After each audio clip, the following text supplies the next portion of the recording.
क्या कर रहे थे हम लोग? वही जो कहते और सुनते आ रहे हैं ज़माने से। जिस तरह से जब हम पैदा नहीं हुए थे तो सूरज पूरब से निकलता था, पश्चिम में डूबता था। अब हम बच्चे से बड़े हो गए, बुढ़े होने लगे, एक दिन हम ख़त्म भी हो जाएंगे, फिर सूरज वही पूरब से निकलता रहेगा, पश्चिम में डूबता रहेगा, क्योंकि वो एक सच है। ठीक है ना, वो एक सच है और उस सच को अपने आप को रिपीट करता रहेगा। इसलिए हम, आप चाहे सुनते सुनते परेशान हो जाओ, पर मैं हमेशा यही बोलता रहूँगा कि जब वक्त होता है तो एहसास नहीं होता, और जब एहसास होता है तो वक्त नहीं होता। मैं साबिर अली और आप देख रहे हैं ILCC अली क्लासेस, और मैं कर रहा हूँ फिज़िक्स 9th क्लास का force and laws of motion. आज दूसरा लेक्चर करेंगे हम लोग। कल तक जितना किए थे उसके आगे हम लोग करते हैं। कितनी बात सुन में?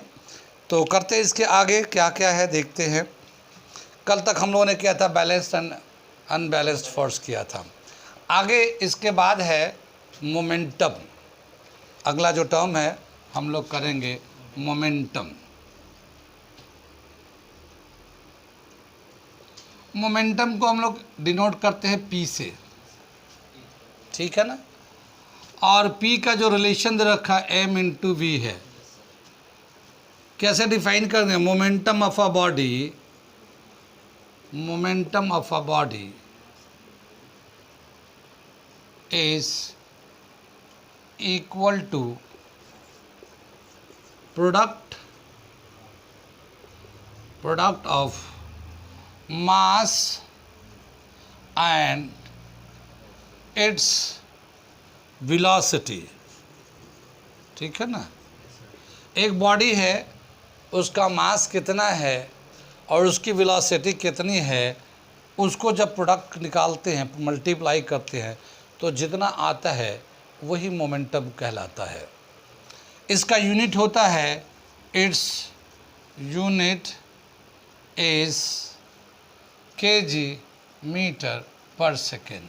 मास का kg और वेलोसिटी का meter per second, kg meter per second. कितनी बात सुनी? अगर एक बॉडी है रेस्ट में है तो उसका कितना मोमेंटम होगा?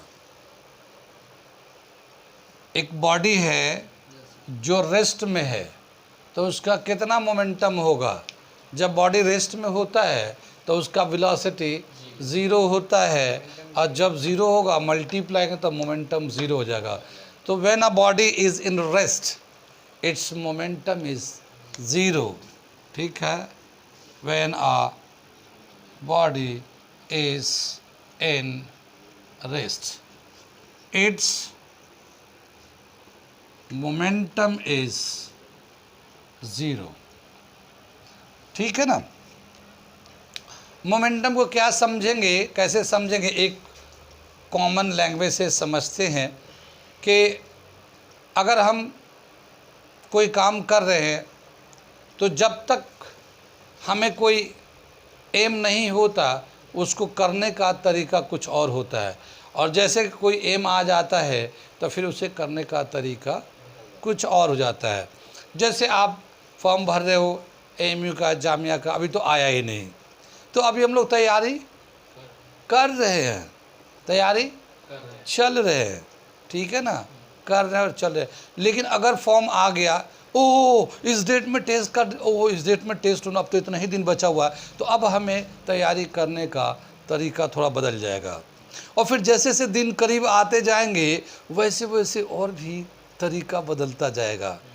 जैसे एग्ज़ाम दिया होगा बोर्ड में, तो क्या हुआ होगा जब बोर्ड के एग्ज़ाम करीब आ गए, जैसे 2 दिन बाद मैथ का पेपर है, पता चला सुबह भी, दोपहर भी, शाम भी, रात में भी देर तक पढ़ रहे हैं। ठीक है ना। और जैसे जैसे और दिन करीब आ रहे वैसे वैसे करने का तरीका बदलते गया। और जब दूर थे, यानी दिन दूर था पेपर का या एग्ज़ाम का या टेस्ट का, तो एक तरीका था, वो भी तैयारी चल रहा था, पर चल रहा था। तो क्या समझ में आया कि जब कोई काम हो या कोई एम होता है या जब कोई हमारा एक टारगेट होता है, तो जैसे जैसे वो टारगेट के दिन करीब होते जाते हैं हमें उस काम को करने का तरीका बदलते जाता है। कितनी बात सुनाई? मोमेंटम चेंज होने लगता है। उसको करने का, जैसे कि अब जैसे हम लोग दौड़ रहे हैं, मान लो 400 मीटर का रेस दौड़ रहे हैं, क्या 400 मीटर का रेस दौड़ेंगे, कभी देखा तो होगा, दौड़ा तो नहीं होगा लेकिन देखा तो होगा कभी। तो शुरू में क्या होता है, हल्के हल्के हल्के हल्के दौड़ते हैं, बहुत सारे लोग होते हैं जो तो हल्के हल्के दौड़ते हैं। जब से एक राउंड होता है, फिर 2 राउंड होता है, फिर 3 राउंड होता है, फिर चौथे राउंड में उसकी स्पीड बढ़ता जाता, जिसको विन करना होता है वो अपना स्पीड बढ़ाते जाता है। कितनी बात में, अगर वो शुरू वाले स्पीड से ही दौड़ता रहेगा तो जीतेगा नहीं वो, ठीक है ना। जीतना है तो जैसे दूरी है उसी हिसाब से उसका स्पीड होना चाहिए, तो मोमेंटम उसका बदलता रहता है, क्योंकि वेलोसिटी बदलेगा तो उस आदमी का मास या उस लड़के का मास उतना ही है, मगर वेलोसिटी बदलता जा रहा, बढ़ता जा रहा है, तो क्या हुआ, उसका मोमेंटम भी बढ़ता जा रहा है। कितनी बात सुन में, तो वेलोसिटी के चेंज होने की वजह से मोमेंटम भी बदलता रहता है। उसी बॉडी का मोमेंटम बढ़ता भी है, घटता भी है, मास उतना ही है, ठीक है ना, मास उतनी है, मगर फिर भी उसका मोमेंटम घटता बढ़ता है, क्योंकि वो वेलोसिटी पे डिपेंड करता। और वेलोसिटी जो है अलग अलग सिचुएशन में अलग अलग होता है। कितनी बात सुनिए, आगे चले। एक टर्म आता है कंजर्वेशन ऑफ मोमेंटम, ठीक है ना, कंजर्वेशन ऑफ मोमेंटम। जिस तरह से कंजर्वेशन ऑफ एनर्जी होता है, सुना है कंजर्वेशन ऑफ एनर्जी, एनर्जी का neither be created nor be destroyed, it can be only convert from one form to another form. Energy को ना हम बना सकते हैं, ना उसका हम कुछ बिगाड़ सकते हैं, सिर्फ हम लोग एनर्जी को एक फॉर्म से दूसरे फॉर्म में बदलते रहते हैं। हम लोग ग्राफ बना रहे, पीवी ग्राफ, यानी पी मोमेंटम है, वी वेलोसिटी है। अगर एक बॉडी का मास फिक्स कर दें और उसके बाद वेलोसिटी बढ़ाएंगे तो मोमेंटम बढ़ता जाएगा, लेकिन वो जो मोमेंटम बढ़ रहा होगा वो वेलोसिटी के बढ़ने की वजह से था, लेकिन उस वक्त मास क्या था, कांस्टेंट। तो ये मास हमारा m जो है मास कांस्टेंट है, लेकिन पी एन वी जो है ना इस तरह से रिलेट करता है, तो ऐसे ग्राफ बनता है पी एन वी का ग्राफ। कितनी बात सुनिए। या फिर एक दूसरा ग्राफ मोमेंटम एंड मास, अगर अब वेलोसिटी को कांस्टेंट कर दें, अगर वेलोसिटी को कांस्टेंट करें यानी वेलोसिटी नहीं बदलते, मास बढ़ाते जाएंगे, तो मास बढ़ाएंगे तब भी मोमेंटम बढ़ेगा। तो इसका मोमेंटम वर्सेस मास का ग्राफ प्लॉट करेंगे, जब वेलोसिटी कांस्टेंट होगा तो ऐसा बनेगा। या फिर बोला क्या, अगर हम लोग वेलोसिटी वर्सेस मास का ग्राफ प्लॉट करेंगे तो ऐसे बनेगा ये ग्राफ, और यहाँ मोमेंटम जो है ना p कांस्टेंट है। कितनी बात सुन में, तो ये ग्राफ दे रखा मोमेंटम का, ठीक है ना। आगे चलते हम लोग, कंजर्वेशन हम लोग बता रहे थे, ठीक है ना। तो ये हमारा ग्राफ समझ में आ गया, इसे मिटा देते हम लोग। कंजर्वेशन ऑफ मोमेंटम देखते हैं, conservation of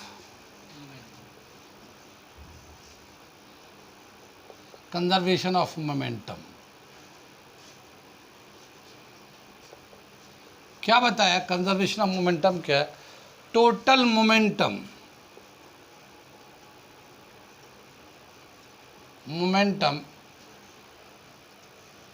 before the collision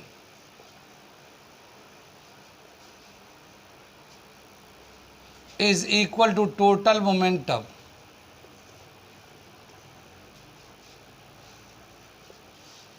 after the collision।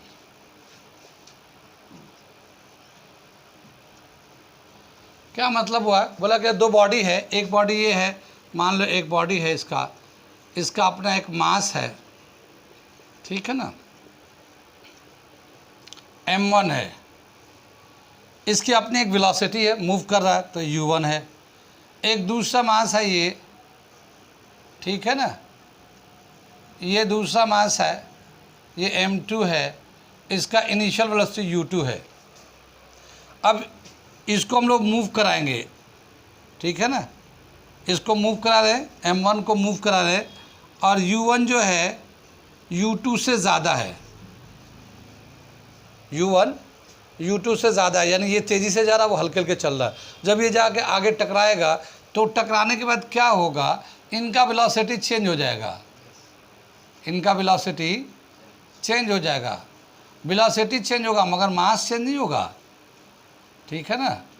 तो मास तो m1 ही रहेगा, मगर वेलोसिटी v1 ले लेते हैं इसको कोलिजन के बाद, और इसका भी मास जो है उतना ही रहेगा, उसका भी मास इतना ही रहेगा m2, मगर वेलोसिटी v2 हो गया ये कोलिजन के बाद। जब ये इनिशियली मूव कर रहा था तो इसका मोमेंटम कितना था, m1 u1, इसका मोमेंटम कितना था, m2 u2। ये कोलिजन से पहले की बात, कोलिजन मतलब टकराना, तो टकराने से पहले इतना मोमेंटम था। ये बिफोर है, ठीक है ना, ये आफ्टर है। ये देखा है कि नहीं, बिफोर एंड आफ्टर। बहुत सारे ऐड आते हैं, जैसे गंजे पे बाल लगते हैं, ठीक है ना, तो दिखाते हैं कि पहले इनका गंजा ऐसा था, बाल लगने के बाद ऐसे हो गई ये, ठीक है ना। और तो बिफोर के और आफ्टर वहाँ पे बहुत ज़्यादा, जैसे बहुत लोग मोटे होते हैं, तो मोटे थे पहले ऐसे थे, और फिर जिम करने के बाद फिर स्लिम एंड ड्रीम हो गए, तो इस तरह के आते हैं। मुझे तो कोई टेंशन है नहीं, मैं तो गंजा थोड़ी हूँ जो मुझे इतना, लेकिन मैं बता रहा हूँ एग्जाम्पल के तौर पे, ठीक है ना। आगे चले तो बिफोर एंड आफ्टर तो समझ में आया। तो बिफोर कोलिजन, टकराने से पहले इनका मोमेंटम इतना, इनका मोमेंटम इतना, टोटल मोमेंटम इतना था। टकराने के बाद इनका वेलोसिटी बदल गया, बदलने के बाद इसका मोमेंटम हो गया m1 v1, इसका हो गया m2 v2, और दोनों को मिला तो टोटल मोमेंटम इतना हो जाएगा। तो कोलिजन के बाद इतना हो जाएगा।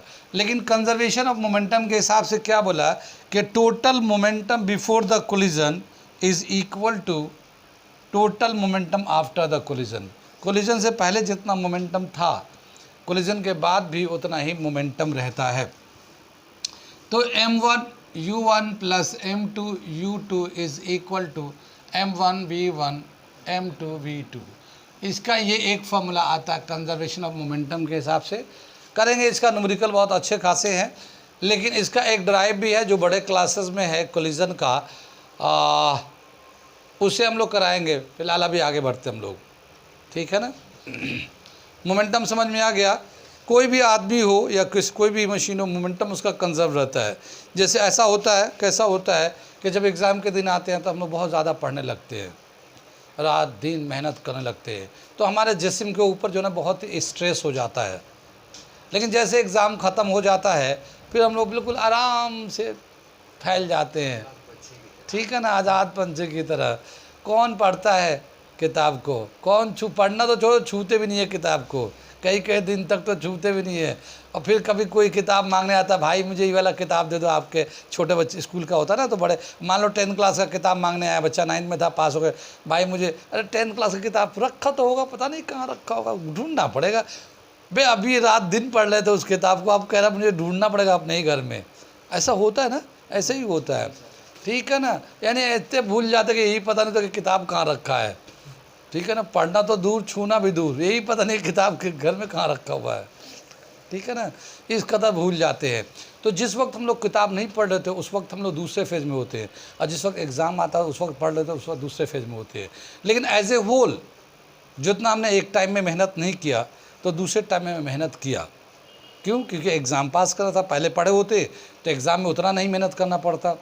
तो लाइफ में जो है ना मोमेंटम कंजर्व रहता है। जैसे शुरू के दिनों में लोग आराम बहुत कर लेते हैं तो बाकी ज़िंदगी में मेहनत बहुत करना पड़ता है, और शुरू के दिनों में लोग मेहनत अगर कर लेते हैं तो बाकी दिनों में आराम मिल जाता है, क्योंकि कंजर्वेशन है ना। वो आपको हमेशा मेहनत सारी ज़िंदगी मेहनत भी नहीं रह सकता और सारी ज़िंदगी आराम भी नहीं रह सकता। कंजर्वेशन है, वो कंजर्व है, उतना ही रहेगा। आप कभी जो करना पहले कर लो, एक पहले करोगे तो बाद में दूसरा करना पड़ेगा, ठीक है ना, या वाइस वर्सा। यानी पहले अगर आराम कर लो तो बाद में मेहनत करो, या पहले मेहनत कर लो तो बाद में आराम करो, क्योंकि कंजर्व है, एक बढ़ेगा तो एक घटेगा, ठीक है ना लाइफ में।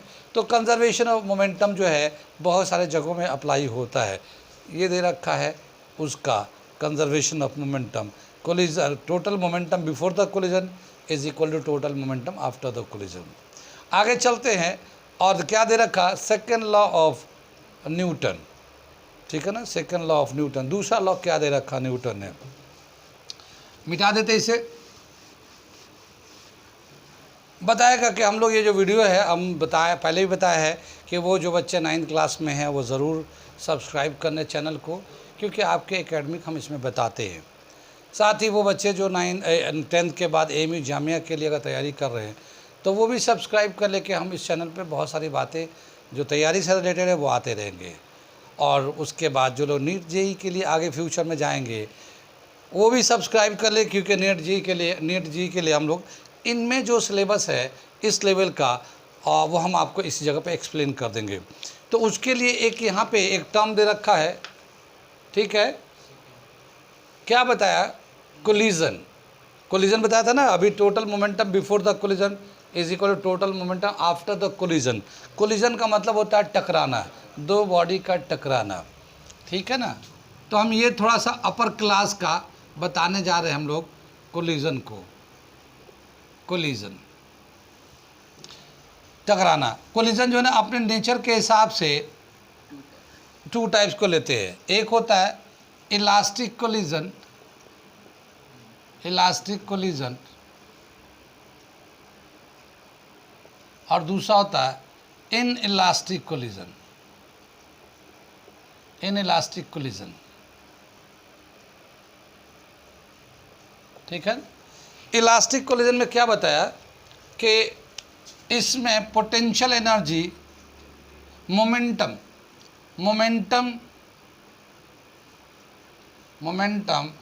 And kinetic energy are conserved, ठीक है ना। अगर इलास्टिक कोलिजन होगा तो इसमें कोलिजन में total momentum before the collision is equal to total momentum after the collision, एक।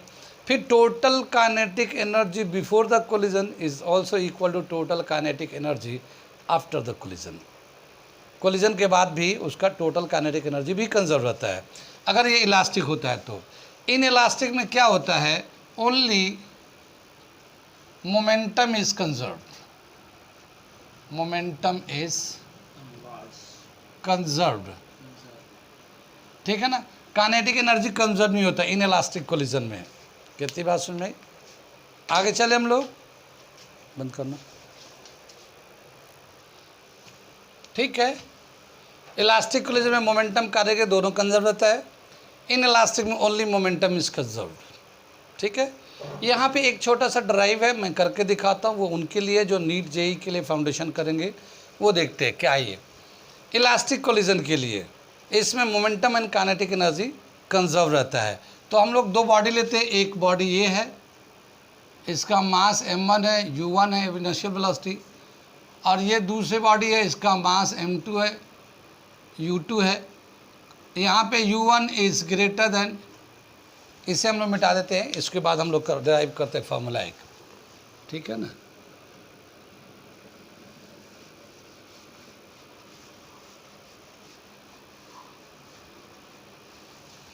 यहाँ पे u1 जो है ग्रेटर देन u2 है, ये कोलाइड करेगा तो ये एक मास तो ऐसे ही रह जाएगा, मास में तो कुछ चेंज नहीं आएगा, लेकिन वेलोसिटी इसका बदल जाएगा, तो v1 हो जाएगा, ये वेलोसिटी जो है v2 हो जाएगा, m2 v2, ठीक है ना। Elastic collision, for elastic collision के लिए कर रहे हैं, ठीक है। तो क्या बताया कि according to conservation of momentum, according to conservation of momentum, ठीक है ना, total momentum before the collision यानी m1 u1 plus m2 u2 is equal to m1 v1 plus m2 v2। Mass को एक तरफ कर लेते हैं, जो लाइक मास है m1 को इधर ला लेते हैं, तो m1 u1 minus m1 v1, ये वाला टर्म को उठा के यहाँ लेके आ गए, और ये था m2 v2, और ये वाला टर्म मास जो m2 जो है उसको इधर ला लिया, ठीक है ना। m1 को कॉमन ले लेते हैं तो u1 माइनस v1 आ जाएगा, और ये आ जाएगा m2 common, v2 minus u2 आ जाएगा। ये इक्वेशन नंबर 1 आ गया। In elastic collision kinetic energy भी कंजर्व रहता है। Inelastic collision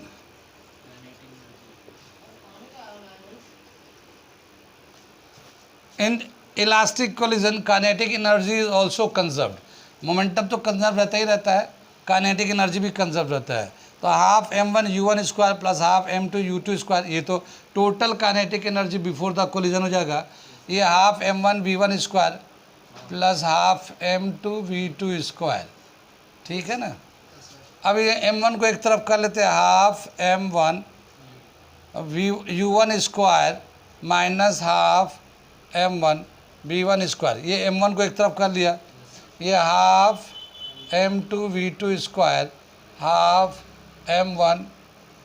m2 u2 square, ये हो गया हमारा।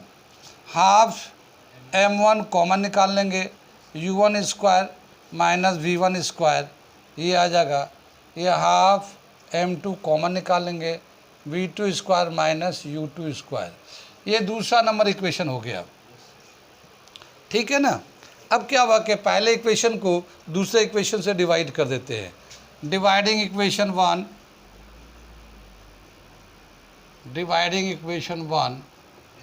बाय इक्वेशन 2, तो 1 को जब 2 से करेंगे तो क्या होगा, m1 u1 minus v1 is equal to m2 v2 minus u2। ये तो ऊपर का हो गया 1 का, इसके नीचे आ जाएगा हाफ, ये हाफ से हाफ यहाँ पे कैंसिल हो जाएगा, ये हाफ से हाफ कैंसिल हो जाएगा ये, ठीक है। तो ये हो जाएगा m1 u1 square minus v1 square, इसके नीचे ये वाला हो गया, और यहाँ हो जाएगा, ये इक्वल का साइन बीच में डालो, ये m2 v2 square minus u2 square, ठीक है। ये m1 से m1 कैंसिल हो जाएगा, m2 से m2 कैंसिल हो जाएगा।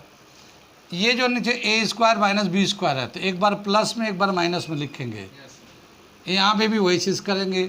तो u1 माइनस v1 ये ऊपर में आ जाएगा, नीचे में u1 प्लस v1 और माइनस u1 माइनस v1, ये आ जाएगा।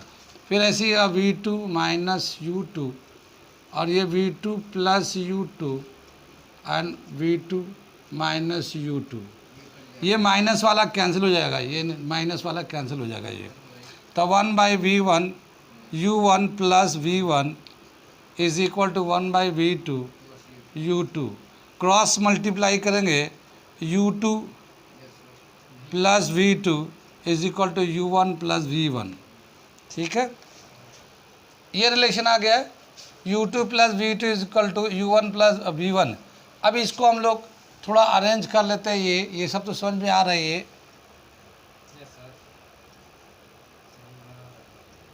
ये इक्वेशन 1 को हमें बचाने की ज़रूरत है। ये इक्वेशन 1 जो है ना, ये हमें ज़रूरत पड़ेंगे। इसको हम लोग लेते हैं, u2 plus v2 is equal to u1 plus v1 था, ये दे रखा ना ये। अब क्या बताया कि ये v2 को इधर कर लेते हैं u1 को, तो ये u2 minus u1 is equal to v1 minus v2, ऐसे लिख दिया, ये अरेंज करके लिख दिया। u2 यहीं था, u1 इधर आ गया, v1 ऐसे ही था, v2 इधर चला गया। अब ये देखिए u2 माइनस u1 यानी ये इनिशियल वेलोसिटी है बिफोर कोलिजन का, ठीक है, और ये आफ्टर कोलिजन का v2 माइनस v1, ये आफ्टर कोलिजन का है। तो ये अप्रोच इनिशियल वेलोसिटी में क्या होता है, u1 ज़्यादा है तो ये जा रहा है, तो relative approach, relative velocity of approach कहलाएगा, ठीक है ना। तो इसको बोलते हैं relative velocity, approaching velocity, approaching velocity is equal to, ये v1 माइनस v2 है, रिलेटिव सेपरेटिंग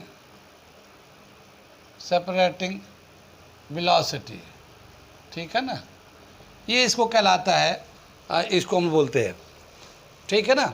अगर हम लोग मान लो यहाँ से v1 का वैल्यू निकाल ले, v1 का वैल्यू क्या आ जाएगा यहाँ पे, इसको इधर ला लो, तो u2 minus u1 plus v2 ये आ जाएगा हमारा, कितनी बात सुनिए।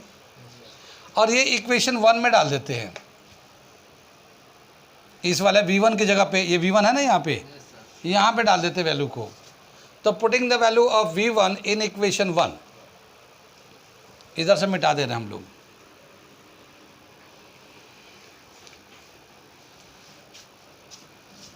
ये सब मिटा दे रहे हम लोग। पुटिंग द वेलोसिटी v1,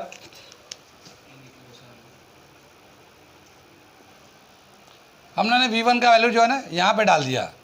तो m1 तो ऐसे m1 तो ये था, u1 है, माइनस का साइन लगा दिया, ये v1 का वैल्यू ये डाल दिया, ये यहाँ से डाल दिया m2 v2 माइनस u2, ये लिख दिया। ये u1 हो गया, माइनस से ब्रैकेट खोल रहा है u2 plus u1 minus v2 m2 v2 m2 u2। इसमें दे रखा है ये u1 प्लस हो जाएगा 2u1 आ जाएगा m1 2u1 minus u2 minus v2। इसे मल्टीप्लाई करते इसे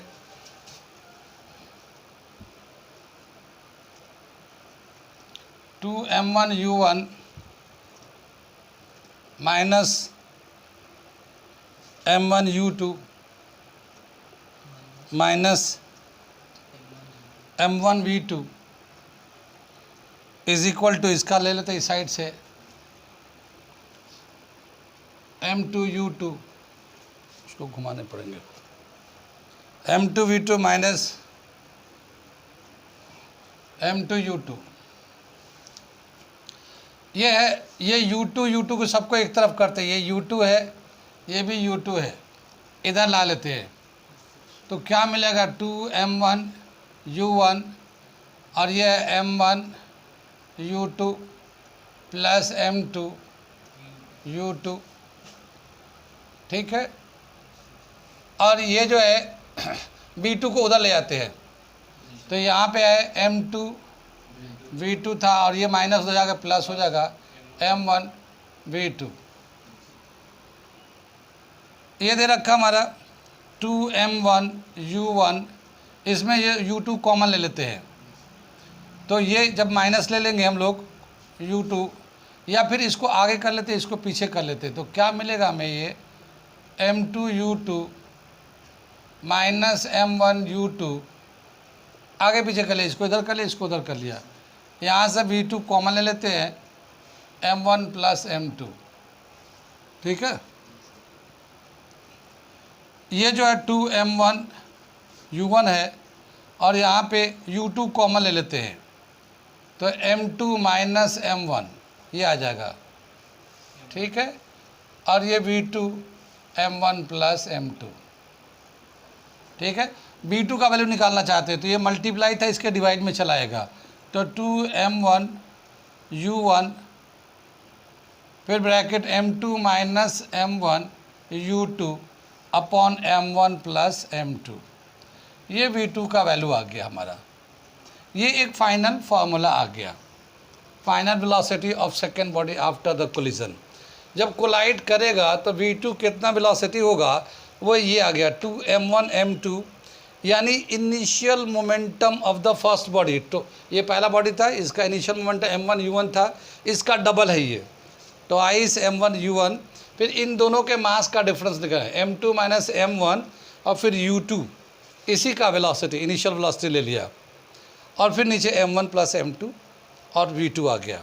अगर हम लोग यहाँ पे v1 का वैल्यू डाला था, अगर v2 का वैल्यू निकालते, अगर v2 का वैल्यू निकालते यहाँ पे, जैसे ये v2 निकालते, v2 अगर निकाल रहे होते तो ये v2 इधर लाते, ये इसको इधर लाते, तो v1 और ये प्लस u1 माइनस u2 ऐसे आता v2 का वैल्यू, ठीक है।